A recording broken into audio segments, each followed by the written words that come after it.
नमस्कार आप सभी का। आरएसआई एक बहुत ही फेमस इंडिकेटर है, रिलेटिव स्ट्रेंथ इंडेक्स, जो कि मोमेंटम बताता है। अब इसको आप एक शॉर्ट टर्म स्विंग ट्रेडिंग के लिए बहुत ही अच्छे से यूज़ कर सकते हैं अगर आपका एंट्री, स्टॉप लॉस और टारगेट पॉइंट फिक्स हो। किसी भी स्ट्रैटेजी में एंट्री होना चाहिए, एक फिक्स एंट्री होना चाहिए, फिक्स स्टॉप लॉस और फिक्स टारगेट जो मार्केट ओपन होने से पहले आपको पता होना चाहिए कि ये मेरा स्ट्रैटेजी है। तभी आप एक सिस्टमेटिक तरीके से काम कर सकते हैं। तो आज के वीडियो में आप सीखिए कि एक सिंपल स्ट्रैटेजी आप खुद से कैसे बना सकते हैं, अपने लिए डिफाइन करके कि क्या उसमें स्टॉप लॉस होना चाहिए, क्या टारगेट होना चाहिए, क्या एंट्री होना चाहिए। इसके बाद आप देखिएगा कि आपका मार्केट में जो परफॉर्मेंस है वो बहुत इंप्रूव हो जाएगा।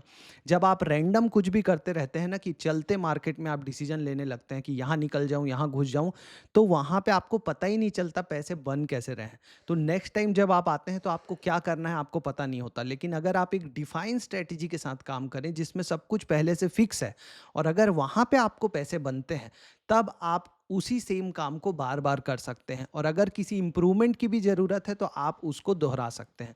तो हम ये स्विंग ट्रेडिंग स्ट्रेटजी सीखेंगे रिलेटिव स्ट्रेंथ इंडेक्स की। सबसे पहले आप डिस्क्लेमर पढ़ लीजिए कि यहाँ मैं आपको जो भी एडवाइस दे रहा हूँ वो आपके एजुकेशनल पर्पस के लिए, आप इससे सीखेंगे कि एक स्ट्रेटजी कैसे बनाते हैं। आप ये मत समझिए कि यहाँ किसी स्टॉक का नाम जो दे रहा हूँ मैं वो आपको कल जाके खरीदना है। तो आरएसआई क्या होता है? एक मोमेंटम को दिखाता है। मोमेंटम क्या होता है? जब कोई चीज़ भाग रही होती है, मान लीजिए एक साइकिल है जो आप चला के थोड़ी देर स्पीड में आपने चलाई और उसके बाद आपने पैडल मारना बंद कर दिया। अगर आप ब्रेक नहीं मारेंगे तो भी वो साइकिल काफ़ी दूर तक चलती रहेगी। इसी चीज़ को बोलते हैं मोमेंटम। तो जब कोई स्टॉक भागता है तो वो काफ़ी देर तक उसी स्पीड में भागता रहता है, चाहे उसके पीछे भागने के पीछे जो भी कारण थे वो अगर ख़त्म भी हो जाएँ तो। तो हम उसी मोमेंटम को राइड करते हैं, उसमें हम चढ़ जाते हैं थोड़े टाइम के लिए जब तक वो भाग रहा होता है। लेकिन ये मोमेंटम बहुत ही खतरनाक होता है। अगर ये मोमेंटम कहीं भी रुका और गिरना चालू हुआ तो आपको एग्ज़िट प्लान पहले से होना चाहिए, वरना आप फँस जाएँगे, 30-40% में आप बैठे रह जाएँगे लॉस में। तो एग्ज़िट पॉइंट, स्टॉप लॉस और टारगेट पॉइंट पहले से डिफ़ाइन होना चाहिए जब भी आप मोमेंटम ट्रेडिंग करें। जब आप भाग रही जो चीज़ें हैं, जैसे सिल्वर अभी भाग रहा है ना, चाँदी, तो आपको पता होना चाहिए कि इसमें सिल्वर में अगर आपको राइड करना है, इसमें आपको बैठना है इस बुलेट ट्रेन में, तो एग्ज़िट पॉइंट कहाँ पे होगा? आप कैसे अपना छोटा स्टॉप लॉस लेंगे और बड़ा प्रॉफ़िट लेंगे, और फिक्स एंट्री, सब कुछ फिक्स होना चाहिए। तो आप कोई भी इंडिकेटर लेके, कोई भी एक सिंपल सिस्टम लेके आप ये तीनों चीज़ें अगर डिफ़ाइन कर लें कि मेरा एंट्री पॉइंट क्या होगा, स्टॉप लॉस क्या होगा, टारगेट क्या होगा, तो आप खुद से स्ट्रैटेजी बना सकते हैं। आपको किसी से सीखने की ज़रूरत नहीं है। आप सुपर ट्रेंड लीजिए, सुपर ट्रेंड पे जब पॉजिटिव हो जाए आप एंट्री कर लीजिए। अर्ली एग्ज़िट के लिए आप उसमें 10 ईएमए का एक मूविंग एवरेज लगा लीजिए। अब ये तो मैंने बनाया है, आप खुद से भी कुछ बना सकते हैं। आप हो सकता है 10 ईएमए की जगह 5 ईएमए लगा लें। सुपर ट्रेंड की जगह एमएसीडी लगा लें, या सिंपल प्राइस एक्शन देख के, कैंडल देख के, जहां बुलिश कैंडल बने मूविंग एवरेज के पास, क्या करते हैं लोग कि एक मूविंग एवरेज खींचते हैं 21 पीरियड्स का, एक मूविंग एवरेज खींचते हैं 9 पीरियड का। जब 9 वाला 21 को क्रॉस करे तो एंट्री कर लेते हैं, और जब ये वापस क्रॉस करे तो एग्जिट कर लेते हैं। अब इसमें सब कुछ डिफाइन है, एंट्री एग्जिट कर पाना, उस ट्रेडिंग, उस सिस्टम को ट्रेड कर पाना मुश्किल होता है। तो आप कोई भी ट्रेडिंग सिस्टम को पूरा जो लिखा हुआ है उस तरीके से ट्रेड कर पा रहे हैं कि नहीं, ये आपका काम है। उसमें रिजल्ट क्या हो रहा है वो आपका काम नहीं है, वो मार्केट डिसाइड करेगा। अगर उसमें आपके छोटा कैपिटल लगा के उसको टेस्ट कीजिए, अगर रिजल्ट नहीं आ रहे हैं तो आप उसमें इंप्रूवमेंट कीजिए। इंप्रूवमेंट के बाद भी अगर रिजल्ट नहीं आ रहे तो आप किसी नए स्ट्रेटजी में जाइए। ये होता है ट्रेडर बनने का सफ़र। चाहे आप इंट्राडे ट्रेडिंग कर रहे हो, चाहे आप स्विंग ट्रेडिंग कर रहे हो, या लॉन्ग टर्म इन्वेस्टमेंट, सब में एक तरीका सीखना होता है आपको सबसे पहले। तो यहाँ पे जो हम तरीका सीख रहे हैं उसमें हम यूज़ करेंगे रिलेटिव स्ट्रेंथ इंडेक्स, आरएसआई। तो इसके लिए आपको सबसे पहले अपने tradingview.com पे चार्ट को खोलना है किसी भी स्टॉक का, और उसमें एक इंडिकेटर लगाना है जिसका नाम है आरएसआई, रिलेटिव स्ट्रेंथ इंडेक्स। तो ये मैंने नीचे की तरफ लगाया है आरएसआई इंडिकेटर। अब इसमें हम कोई भी स्टॉक खोल लेते हैं, जैसे मैंने खोल लिया एचसीएल टेक्नोलॉजी। अब एचसीएल टेक्नोलॉजी में ये जो आरएसआई का वैल्यू है अभी, वो कितना चल रहा है यहाँ पे 63। तो आरएसआई जो इंडिकेटर होता है ये दिखाता है कि मोमेंटम क्या है, क्या बाइंग का मोमेंटम ज़्यादा है, बायर स्ट्रांग है, सेलर स्ट्रांग है? तो मोमेंटम जब ये 50 को क्रॉस करे, ये जो बीच की लाइन होती है ना 50, तब बोलते हैं कि बाइंग का मोमेंटम आ गया है, बायर्स का जोन आ गया है। तो यहाँ पे जब 50 को क्रॉस करे, उसके थोड़ा और आगे निकल जाए जब, तो आप कंफर्म कर सकते हो कि हाँ, अब इसमें मोमेंटम कंफर्म हो गया है। तो हम एंट्री कहाँ पे करेंगे? जब जब आपका जो लाइन है, ये आरएसआई का लाइन 60 और 65 के बीच में हो, मतलब यहाँ पे 60 और इसके बाद एक और लाइन आप खींचिए 65, जब इसके बीच में आ जाए आरएसआई, तब आप कंफर्म कर सकते हो कि 50 से बहुत ऊपर चला गया है और अब यहाँ से ज़्यादा चांसेस है कि ये लाइन ऊपर जाएगी। तो हम इस पॉइंट पे यहाँ पे एंट्री करेंगे जब इन दोनों के बीच में कहीं पे भी आरएसआई की लाइन होगी। एग्जिट कहाँ करना है? अगर ये लाइन वापस से नीचे आ जाए, 60 के नीचे आ जाए, तो आपको एग्जिट कर देना है, वो आपका स्टॉप लॉस होगा। तो यहाँ पे क्या लिखा है? स्टॉप लॉस कहाँ पे है आपका? अगर आरएसआई 60 के नीचे आ जाए। एंट्री कब करना है? जब आरएसआई 60 और 65 के बीच में हो। तो एक छोटा स्टॉप लॉस है, जैसे ही मोमेंटम कम होगा हम उसमें से निकल जाएंगे। टारगेट कहाँ रखना है? अगर आरएसआई 75 को क्रॉस करता है, यहाँ पे देखिए ये जो लाइन है, यहाँ पे ये इसके ऊपर गया, 75 को क्रॉस कर गया था, तब हम यहाँ पे एग्जिट कर जाएंगे। जिस भी दिन ये 75 को क्रॉस करे वो हमारा टारगेट है। तो अगर हम यहाँ एंट्री करते हैं इस कैंडल के लास्ट क्लोजिंग पे या नेक्स्ट डे मॉर्निंग में, तो हमको कब एग्जिट करना है? हमारा जो एग्जिट पॉइंट होगा जब ये 75 की लाइन को यहाँ पे क्रॉस करेगा। तो इसको हम कलर कर सकते हैं अपना रेड पॉइंट, क्योंकि ये हमारा टारगेट है और ये हमारा स्टॉप लॉस है, तो इसको भी हम कर देते हैं रेड पॉइंट। टारगेट को हम कर देते हैं ग्रीन कलर, मतलब हमको याद रहेगा कि हमको यहाँ निकलना है, ये हमारा स्टॉप लॉस है और ये हमारा इस जोन में हमारा एंट्री पॉइंट है। तो इस पूरे जोन में जो भी स्टॉक मिले उनमें आप एंट्री कर सकते हैं यहाँ से, इस सिस्टम के हिसाब से। नीचे एसएल रखना है और ये हमारा टारगेट है। ठीक है, तो अब इसमें पता कैसे चलेगा कि कौन से स्टॉक आज 60 और 65 के बीच में है? उन्हीं स्टॉक में हम एंट्री कर सकते हैं। उसके लिए आप चार्टिंग का यूज़ कीजिए। ये चार्टिंग का स्क्रीनर मैंने बनाया है, इसका लिंक मैं अपने वीडियो के डिस्क्रिप्शन में दे दूंगा। आप खुद भी लिख सकते हैं, बहुत ही सिंपल है, आप चार्टिंग को यूज़ करना सीखिए। यहाँ पे हमने लिखा है डेली आरएसआई ग्रेटर देन या इक्वल टू 60 हो, मतलब 60 के बराबर या उससे ज़्यादा हो आरएसआई, और कम हो 65 से, और मार्केट कैप 1000 करोड़ से बड़ी हो कंपनी। अगर आपको बड़ी कंपनी चाहिए तो आप इसको 10,000 करोड़ कर लीजिएगा, उसके बाद रन कीजिएगा, तो जो स्टॉक्स आएंगे वो आपके इस जोन में आ रहे हैं। अगर आप इसको छोटा रखेंगे 1000 करोड़, तो ज़्यादा कंपनीज आएंगी, उनमें से आप किसी में भी आप काम कर सकते हैं।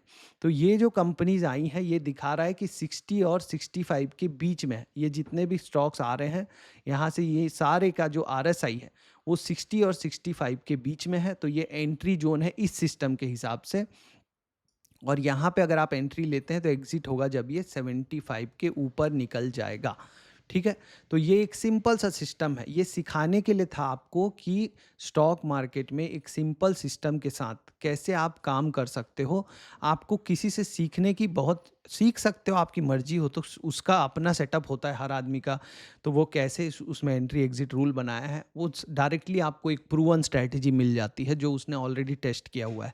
लेकिन अगर आप खुद से बनाना सीखें तो आप लॉन्ग टर्म में काम कर सकते हैं, पूरी ज़िंदगी आपके पास पड़ी है, आप मार्केट को समझ गए एक्चुअली कि मार्केट में काम कैसे होता है।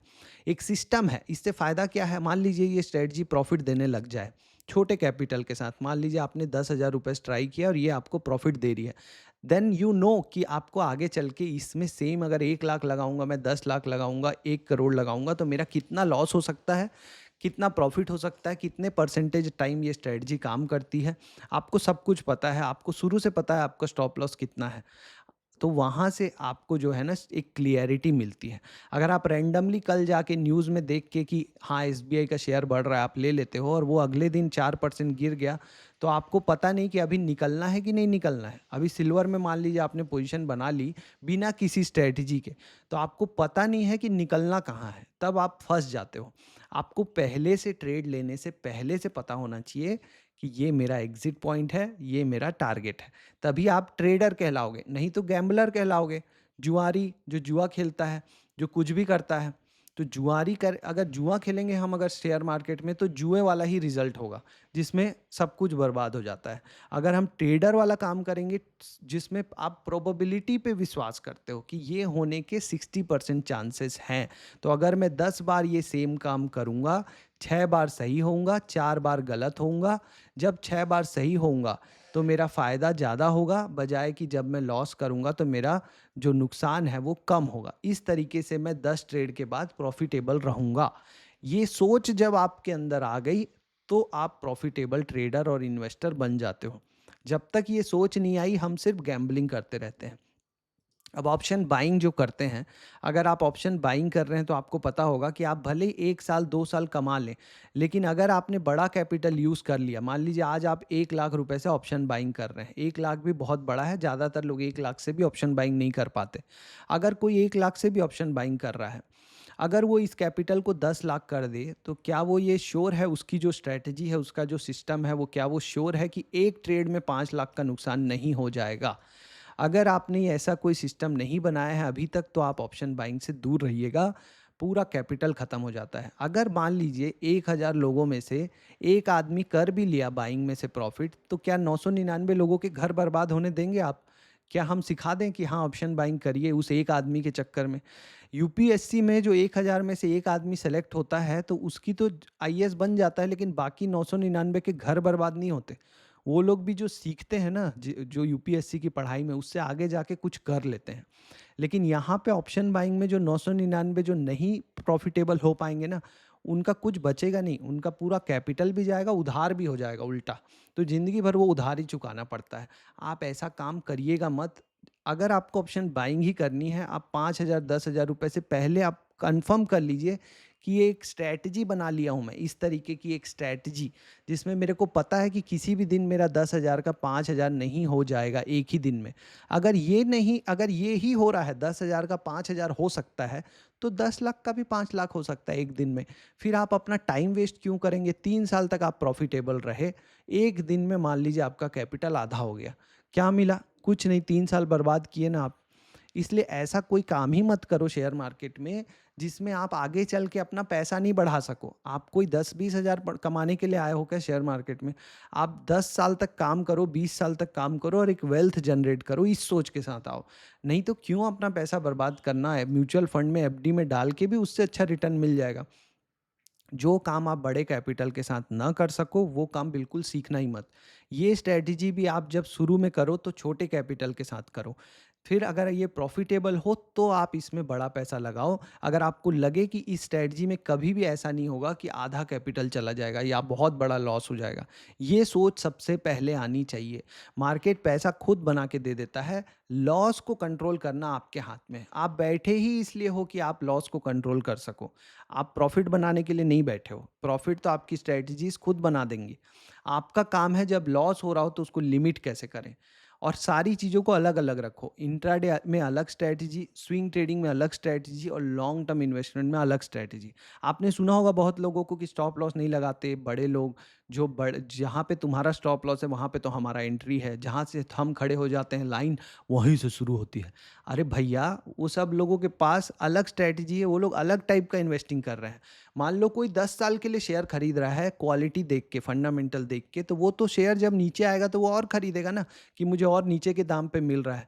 अगर मान लो किसी ने आज टीसीएस खरीदा ये सोच के कि आज टीसीएस 3,000 रुपये का है, और अगर मैं इसको 10 साल रखूंगा तो ये काफ़ी अच्छा रिटर्न देगा, क्योंकि ये क्वालिटी कंपनी है, कैश जनरेट करती है। अब अगर ये शेयर 2500 आ गया तो वो तो और खरीदेगा ना कि चलो सस्ते में मिल रहा है।